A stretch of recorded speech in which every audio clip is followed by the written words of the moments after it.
Okay, thank you very much. Scott, if you're over there, it's been awesome to have you on. I think at the last Hall of Fame was right when you were coming on board, so a lot of good stuff, and congrats on the trophy. Mary, you actually taught me in, I think, volleyball 1 and volleyball 2, which I passed. That's great.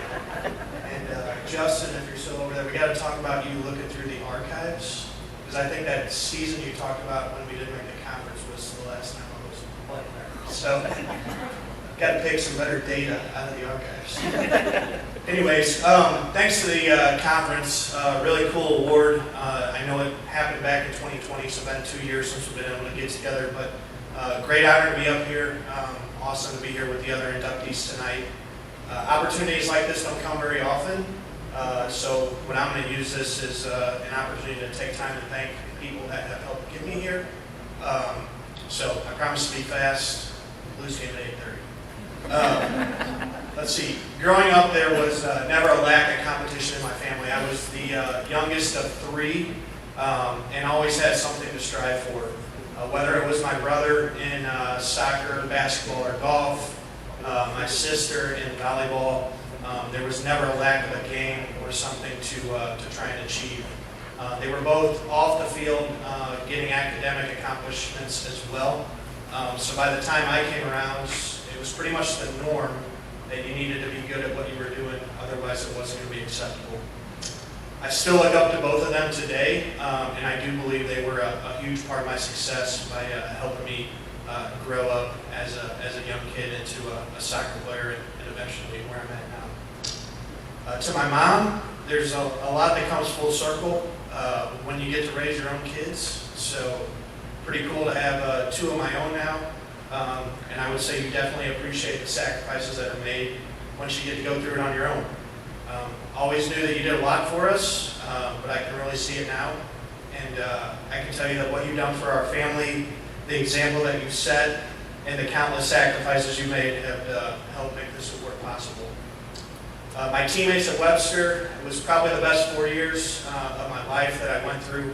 A lot of fun on the field and just making a whole lot of friendships. Andy Rudolph, Andy Wessel, Mike Riddy, Tom Riddy, Tim Hanrahan, Jimmy McDonald, just to name a few. We really found a way to have a good time and be successful on the field, which kept me very involved in the game. Marty Tote, who is not here, but I believe went into the Hall of Fame back in 2019. He was a coach for 25 years at Webster. Probably one of my biggest role models, not only in my soccer career, but in my life. He really renewed the spark for me. When I got out of high school, I was a little bit contemplating if I was going to keep playing soccer. And Marty just had a contagious energy about him that brought me back to the game, and I owe a lot to him. He was more like a family member than a coach, and he knew how to get the most out of his teams. And like I said, his energy just was very contagious to be around. He knew how to win, and it was awesome to have him for 4 years, and he's a huge part of me getting this award.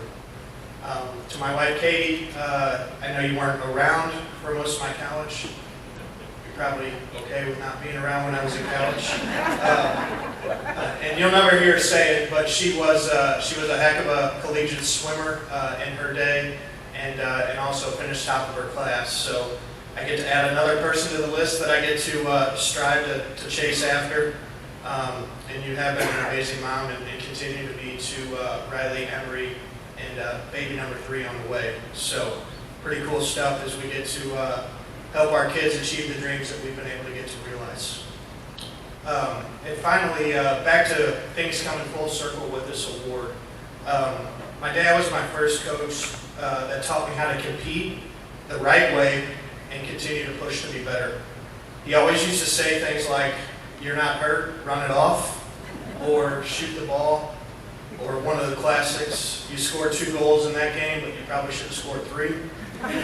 So one of his best quotes that he pulled out was the comment that was made earlier, freshman year, overtime goal. I was fortunate to score for the team, and it was a game-winning goal, so I went sprinting down the sideline as our team chased after me.